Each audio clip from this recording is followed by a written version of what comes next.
வைகை மக்களுக்கு சார்பில் மதுரை மாவட்ட ஆட்சியர் அலுவலகத்துக்கு இன்று மனு கொடுக்க வந்திருக்கோம். 2011 இருந்து 2024 வரைக்கும் உயர்நீதிமன்றம் பல்வேறு தீர்ப்புகளை கொடுத்திருக்கு. வைகை நதியை பாதுகாக்க சொல்லி, கேமரா அமைக்க சொல்லி, அதுபோல குப்பை பொருளை ஃபைன் போட சொல்லி இருக்கு. ஆனா இது வரைக்கும் மதுரை மாநகராட்சி என்ன நடவடிக்கை எடுக்கல.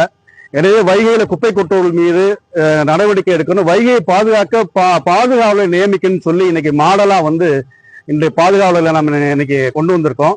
அதனால வைகை பாதுகாக்க பாதுகாவலரை நியமிக்கணும். உயர்நீதிமன்றம் நிறைய தீர்ப்புகள் கொடுத்திருக்கு வைகையை பாதுகாக்க. அது போல சிசிடிவி கேமராவும் பொருத்த சொல்லியிருக்காங்க. ஆனா இவ்வளவு இருந்தும் இன்ன வரைக்குமே தொடர்ந்து டன் கணக்கில் குப்பைகள் வைகை ஆற்றில் கொட்டுறாங்க. பாலித்தீன் கழிவுகள் அதிகமா இருக்கு. அதே மாதிரி மாநகராட்சி வைகை ஆற்றை தினசரி தூய்மை பண்ணி பண்றது இல்ல. சாயப்பட்டவுடைய கழிவுகளும் எல்லாமே வைகை ஆற்றில் கொடுக்குறாங்க. சுற்றுச்சூழலை பாதுகாக்கணும். இந்த வைகை நதி 24 மணி நேரமும் அசுத்தப்படுத்திக்கிட்டே இருக்காங்க. அப்படி அசுத்தப்படுத்துவர்கள் மீது கடுமையான நடவடிக்கை எடுக்கணும். காலையில பார்த்தா மழை ஜலம் கழிக்கிறது, குப்பைகளை கொட்டுவது, மருத்துவ கழிவுகளை கொட்டுவது, இந்த மாதிரி எல்லா அத்துமீறலும் வைகை ஆற்றில் நடக்குது. எனவே இந்த அத்துமீறலை தடுக்க காவலர்களை நியமிக்கணும்னு வைகை நதி மக்களுக்கு சார்பு என்ற கோரிக்கை வச்சிருக்கோம். ஏற்கனவே நாங்க தொடர்ந்து 7 வழக்கிலையும் வைகையை பாதுகாக்கணும்னு சொல்லி பல்வேறு விதமான தீர்ப்புகளை உயர்நீதிமன்ற நீதியரசர்கள் கொடுத்திருக்காங்க. ஆனா அப்படி இருந்துமே இன்ன வரைக்குமே அதுக்கான ஒரு தீர்வு தொடர்ந்து அவங்க எடுக்கல. அந்த தீர்வை நோக்கி போகணும். ஏன்னா தொடர்ந்து 40 ஆண்டு காலமா குப்பையில் தினசரி வைகை ஆற்றுல தொடர்ந்து கொட்டப்பட்டு வருகிறது. பாலித்தீன் பை கொட்டப்பட்டு வருகிறது. இதனால வைகை ஆற்றினுடைய தரமும் இதுவும் கிட்டத்தட்ட பாலித்தீன் பைகளாக நிறைஞ்சிருக்கு. மாநகராட்சி மதுரையில் இருக்கக்கூடிய இந்த 8 கிலோமீட்டர் வடகரையும் தென்கரையும் மாநகராட்சி தான் பராமரிக்கணும். அப்படி மாநகராட்சி பராமரிக்கக்கூடிய இந்த பகுதியில தான் மாநகராட்சினாலே அதிகமான குப்பைகள் கொட்டுறாங்க. பொதுமக்கள் வீட்டுக்கு இருக்கக்கூடிய குப்பைகளை கொட்டுறாங்க, கட்டட கழிவுகளை கொட்டுறாங்க, வீடுகள் இடிச்சா அந்த கழிவுகளை கொண்டு கொட்டுறாங்க, ரோடு போட்டோம்னா அதை குப்பைகளை இங்க போடுறாங்க. தொடர்ந்து இந்த மதுரை மக்கள், வடகரையும் தென்குடிய மக்கள் தினசரி இந்த வைகை ஆற்ற குப்பை போடுவதை ஒரு பெரிய மதுரையினுடைய மிகப்பெரிய குப்பை தொட்டியாக வைகையை நினைச்சிருக்காங்க.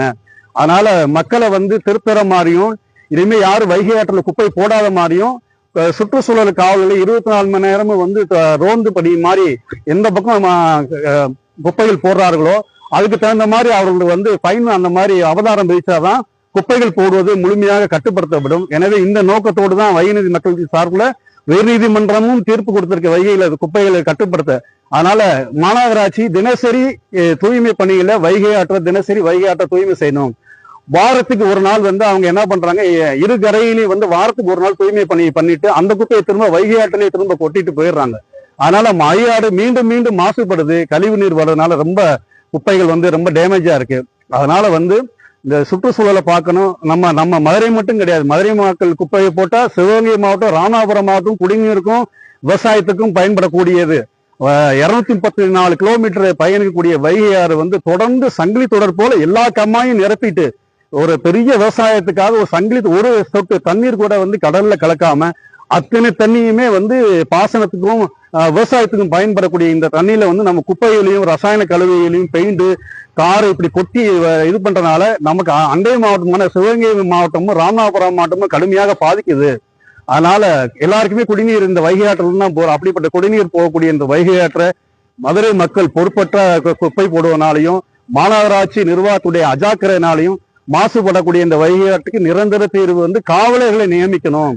சுழற்சி முறையில காவலர்களை நியமிக்கணும்.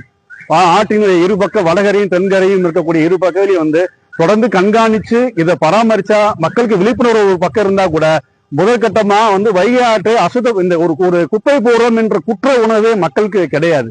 அதாவது அந்த குற்ற உணர்வு வர வைக்கணும். ஆற்றுல குப்பை போடக்கூடாது என்ற குற்ற உணர்வை வர வைக்க வேண்டும். ஆற்றை மாசுபடுத்தக்கூடாது என்ற எண்ணத்தை மக்கள்கிட்ட வர வைக்கணும்.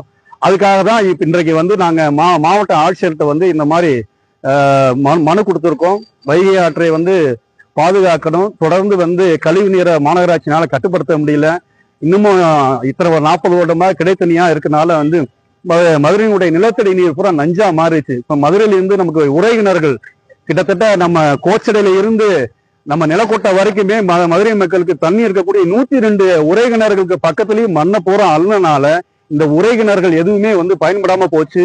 கழிவு நீர் கலக்கிறதுனால அந்த உறைகிணர் மூலம் ஆத்துல தண்ணி போகும்போது அந்த தண்ணி கோடை காலத்து தண்ணி எடுக்க அந்த உறைகிணர்கள் பூரா இன்னைக்கு தூர்ந்து போயிடுச்சு. அது போல இடிஞ்சு விழுந்துருச்சு. மண்ணப்புறம் எடுத்ததுனால இப்ப நேரடியா என்ன பண்றாங்க, நேரடியா பைப் லைனை போட்டுதான் இன்னைக்கு நமக்கு தண்ணி வருது. ஏன்னா வைகை ஆற்றில் இந்த மாசை கட்டுப்படுத்தினால லோயர் கேம்ப்ல இருந்து வரக்கூடிய தண்ணீரை சுத்திகரிப்பு பைப் லைன் மூலம் தான் வருது. விவசாயத்துக்கும் இப்ப மதுரைக்கும் விவசாயத்துக்கும் எந்த சம்மந்தம் இல்லாம இருக்கிறனால இந்த மக்கள் மதுரை மக்கள் முழுமையாக மாசுபடுத்துறாங்க. இவங்க மாசுபடுத்தவும் இல்லாம அண்டை மாவட்டத்தில் இருக்கக்கூடிய விவசாயத்துக்கும் குடிநீருக்கும் போகக்கூடிய ஒரு அவலமான ஒரு சூழ்நிலை இருக்கு. அங்க நிரம்பக்கூடிய கம்மாய்கள் எல்லாமே பாலித்தீனா இருக்கு. இது கடல்ல போய் கலந்தாலுமே கடலுமே மாசுபடுத்தக்கூடிய ஒரு மோசமான இந்த பாலித்தீன் குப்பைகளை போடுறதுனால மிகப்பெரிய வருங்கால சமுதாயத்திற்கும் இன்னும் நம்ம 40 ஆண்டு இன்னைக்கு கீழடியை தோணுனா மண் சட்டி கிடக்குது, இதெல்லாம் இந்த மாதிரி கலைப்பொருட்கள் கிடக்குது. ஆனா நம்ம காலத்துல இப்ப நீங்க பாக்குறோம், அடுத்து வர காலத்துல தோண்ட இந்த பாலித்தீன் பைகளும் குப்பைகளும் பாட்டிலும் தான் கிடக்கும். அந்த மாதிரி ஒரு மோசமான ஒரு சூழ்நிலைக்கு வைகையார் தள்ளப்பட்டதுனால இதை பாதுகாக்கணும். அதுவும் பல்வேறு முயற்சிகளை நாங்க மக்கள்கிட்ட விழிப்புணர்வு செஞ்சுக்கிட்டு இருக்கோம், ஆர்ப்பாட்டங்கள் செஞ்சிருக்கோம், வழக்கு தொடர்ந்திருக்கோம்.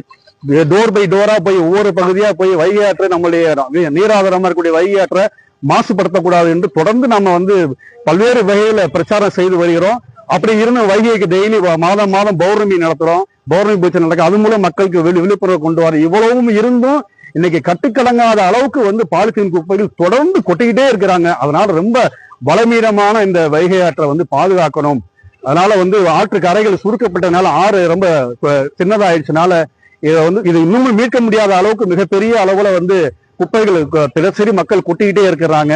கழிவு நீர் போறதுனாலதான் ஆகாய தாமரை இருக்கு ஃபுல்லா ஆத்துல அப்புறம் இருக்கு. எனவே கழிவு நீரை கட்டுப்படுத்தினா தான் ஆகாய தாமரை கட்டுப்படுத்த முடியும். மணல் பாங்கான எந்த ஒரு தடுப்பணைகளுமே மணல் பாங்கு இல்லை. அதனால அந்த மணல் பாங்கு இல்லாதனால தடுப்பணைகள்லாம் இத்தனை தடுப்பணைகள் இருந்தா அந்த தண்ணீர் நிலத்தடி நீருக்கு போக முடியாத ஒரு சூழ்நிலை இருக்கிறதுனால இன்றைய தினம் நாங்க ஒரு முக்கிய ஒரு முடிவு எடுக்கிறோம். மாவட்ட ஆட்சியர் குறைந்தபட்சம் கண்காணிப்பு கேமரா வைக்கணும், பாதுகாவல்களை நியமிக்கணும், ஆற்றுல மழை ஜலம் கழிக்கிறவங்க மேல ஃபைன் பண்ணணும், தொடர்ந்து இது பண்ணணும்னு சொல்லி நாங்க வைகை மக்களுக்கு சார்ந்த தொடர்ந்து நாங்க அறிவுறுத்துறோம்.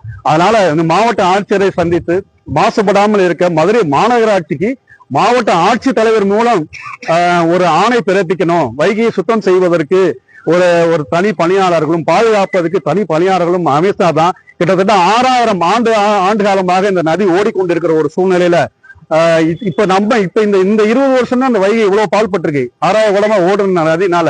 அதனால இந்த இதை நம்ம கட்டுப்படுத்தணும்னு சொல்லி வைகை மக்களுக்கு சார்பில் கேட்டுக்கொள்கிறேன். ராஜன், வைகை மக்கள் இயக்கத்திலே ஒருங்கிணைப்பாளர்.